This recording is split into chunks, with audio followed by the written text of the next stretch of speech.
नाशिक शहरात नेमकं चाललंय तरी काय असा प्रश्न उपस्थित होत आहे।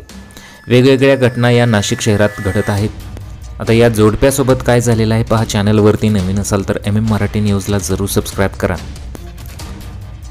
अलीकडे कौटुंबिक वादातून थेट कोणाला तरी संपवण्याचे प्रकार वाढत चाललेले आहेत। कोणावर विश्वास ठेवायचा आणि कोणावर विश्वास ठेवायचा नाही असं होऊन बसलेलं आहे।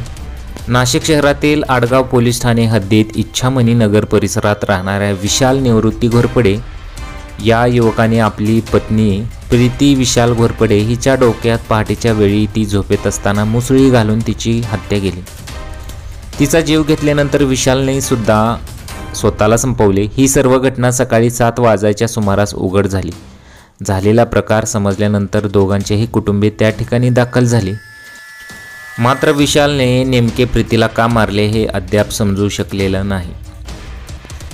अलीकडे अशा प्रकारच्या घटना नवरा बायकोमध्ये वाढत चाललेल्या आहेत। कुठेतरी एकमेकांना समजून घेणं गरजेचं आहे अशा कमेंट्स लोकांनी केलेल्या आहेत। सोन्यासारखे संसार कुठेतरी उद्ध्वस्त होऊ लागलेले आहेत। त्यामुळे लोकांनी काळजी घेतली पाहिजे। तुम्हाला याबद्दल काय वाटतं? तुमच्या प्रतिक्रिया आम्हाला कमेंट बॉक्समध्ये जरूर कळवू शकता।